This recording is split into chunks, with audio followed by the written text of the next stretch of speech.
Last month saw the eagerly awaited autobiography release of former Dr. Feelgood guitarist Wilko Johnson. British rhythm and blues legend and punk pioneer Wilko Johnson wrote and collated this with the acclaimed music writer Zoe Howe.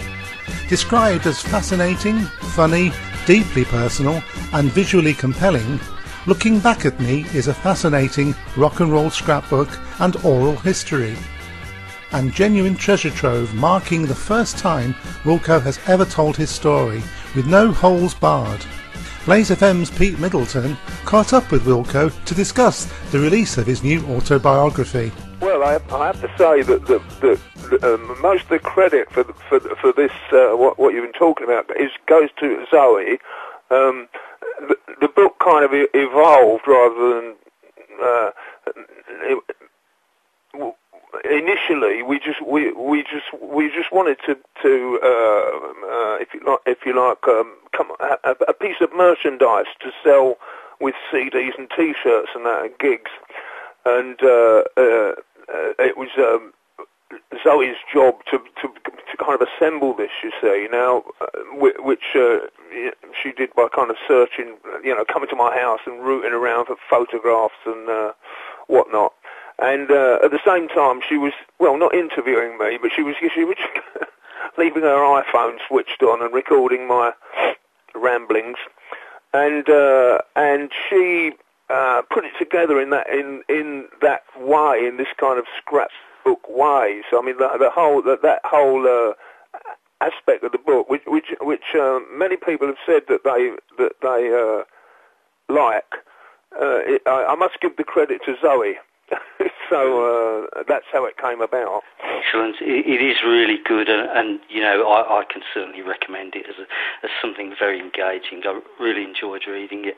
Now, in the first kind of sections of the book, Wilko, you talk a lot about your childhood, and you're very open and candid about aspects of your childhood.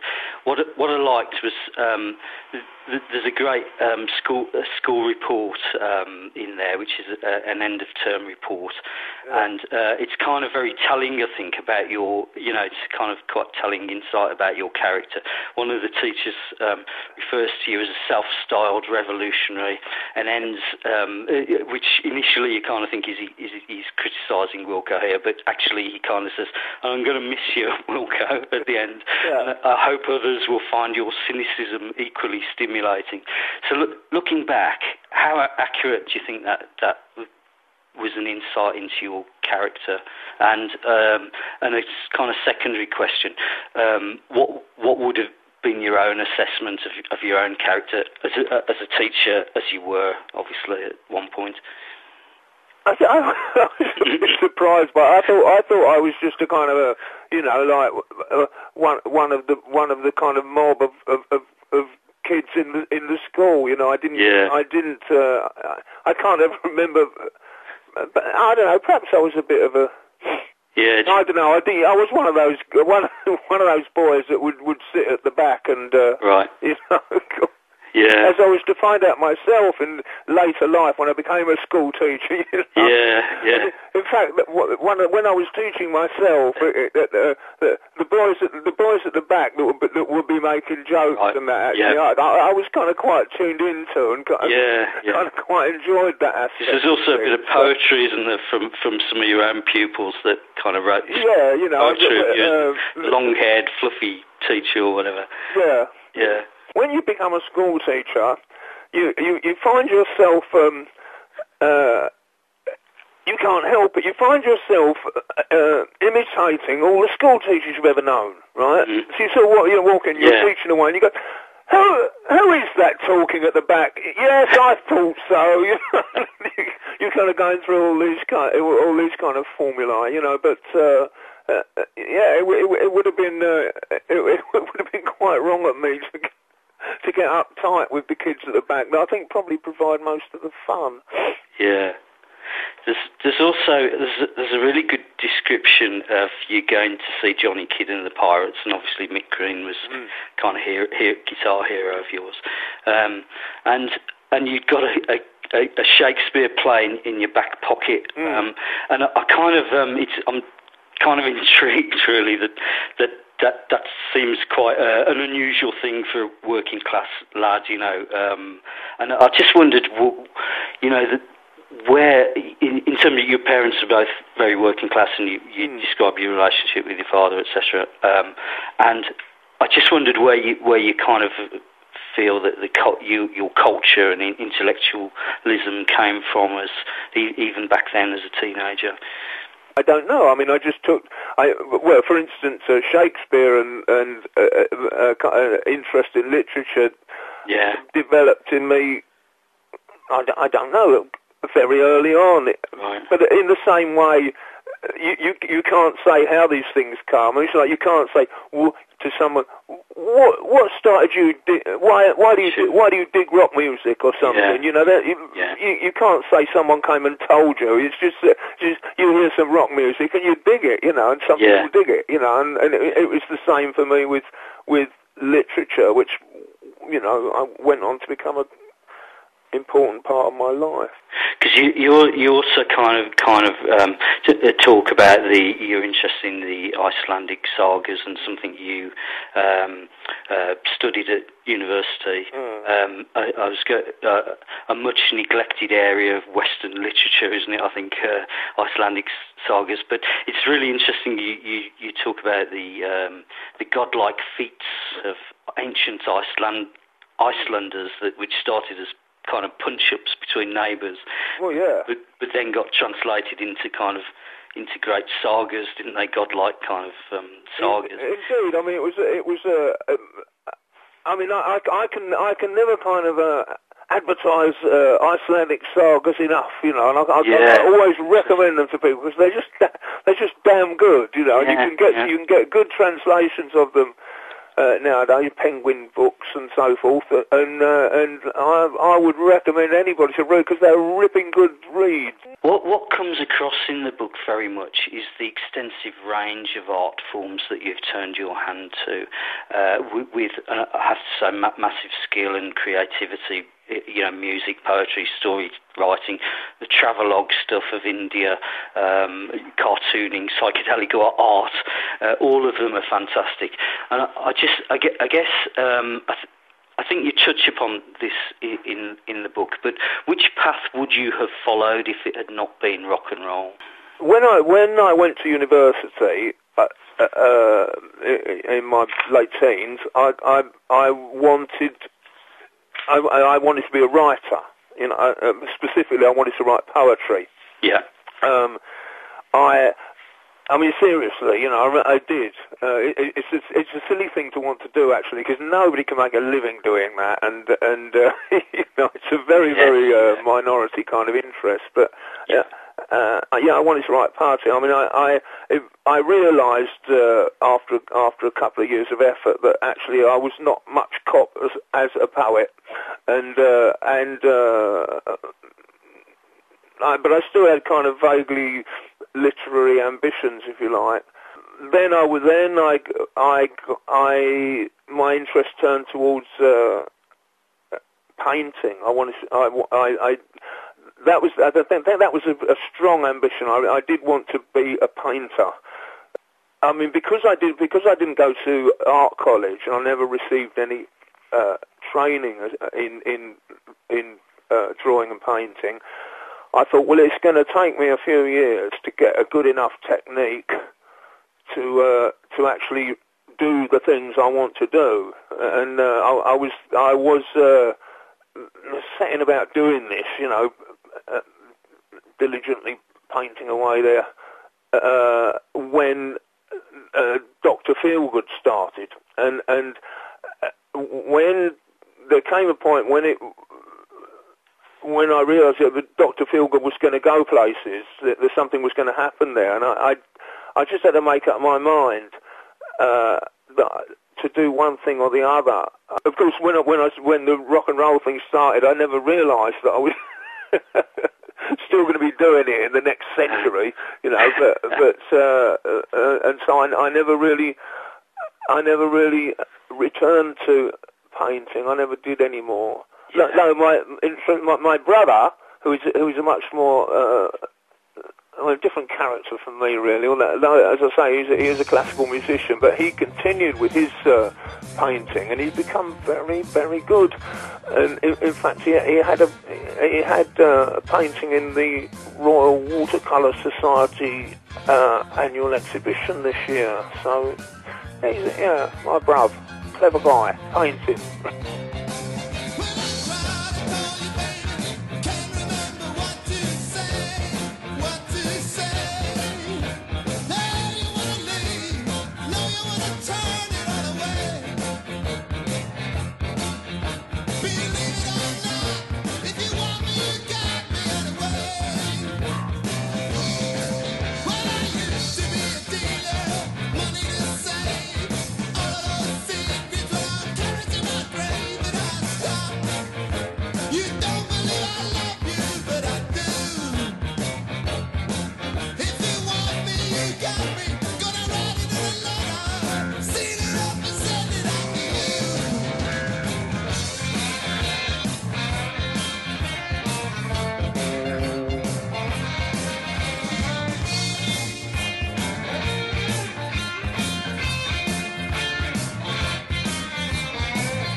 FM.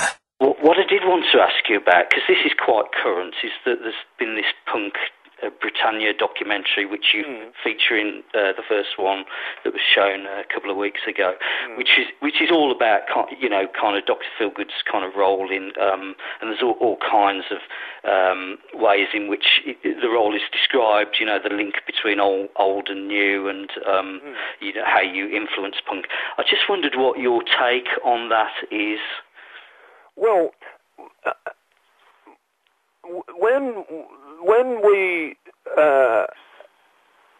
really got going, if you like, was when we started to play in London. I mean, the first couple of years, Dr. Feelgood was it was a local band, the same as 1,000 others. You know, you can find plenty of them in any town, right? And we were one of them. We've just four guys playing the kind of music we liked, and strictly for fun. And believe me, it's great fun. And but then when we started, I mean, we live some distance outside London. We live in the estuary, you know, and London's only 25 miles down the road. But you know, it could be 1,000 really in many ways. But so when we started playing in London, we had got our thing together, and we made quite an impact. And I know that among the people that we were making an impact on were the people that were to go on in the next year or two to do the punk thing. Of course, we didn't. You know, we're up there twanging away. We didn't realise that, but I think once we started succeeding, there was a definite feeling that we were on. Look, I don't know, that we had something to prove. The music we were playing was different from the music that was in vogue at the time.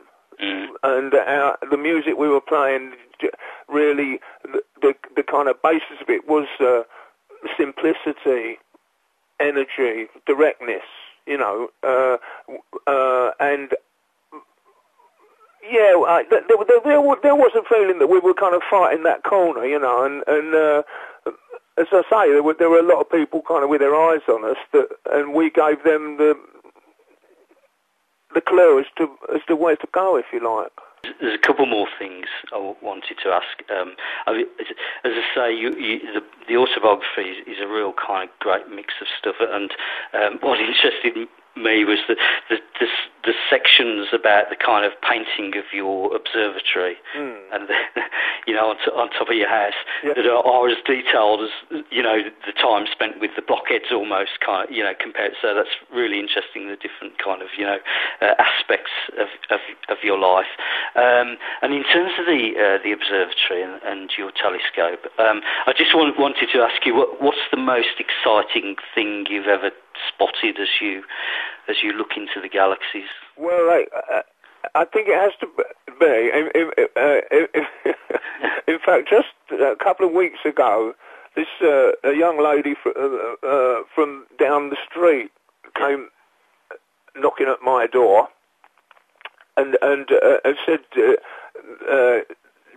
she knew I had this telescope. She wanted to come and have a look through it. She wanted to look at the moon. And so I said, sure, you know, next time there's a clear night and there's a nice crescent moon, we'll come round, we'll have a look. And that happened, I think last week it was. Anyway, we went up there and we were looking at the moon, and of course, I mean, it looks great. And we've been looking at the moon for a while, and I said, I'll tell you what, now I'll show you something groovy. Yeah. And what I did was I directed the telescope towards Saturn. Right, and I didn't tell her what she was going to say. I said, look at that, and she looked through the lens and she saw Saturn there with the rings and everything, and she nearly fell off the floor. You know, as everybody does, you see. And I think that was, in my own experience, the reason why I actually splashed out to get a telescope was I had been getting interested in astronomy. Yeah. And looking through binoculars and things like that. But I really thought I would like to see the rings of Saturn, for which you need a serious. And I can remember the first time I saw it. It was early one morning. It was just getting light, and I could see this star rising above the houses opposite, and I was just wildly swinging the telescope around, trying to get it into view, and suddenly the Saturn, it shot across the field of vision, like it went like that quick. But oh bloody hell! It was. I mean, my heart went thump thump thump. It was like it was Saturn. It was perfect, like a little jewel, you know. And you could see the rings round it. And I mean, when you look at that thing, the telescope, you just look at it and you think that really exists. That's really up there, and it is just so breathtakingly beautiful. That I would say, yes, Saturn's the best thing I've seen. Just finally, Wilko, the future, you're continuing to play with your band, with Norman and Dylan. I believe I've looked at you, you're coming to the West Midlands in November, I think, so we'll certainly hopefully come and see you and promote that. So is that very much the future, Wilko? I think so. You know, it's certainly been the past for the. I think you know, as I said earlier, you know, you kind of get involved in this biz, and you think, well, you know, this will be fun for 3 or 4 years. And then, you know, 35 years have gone by, and I don't suppose I've got that much longer left. But as long as I'm walking about and breathing, I suppose that's what I'll be doing.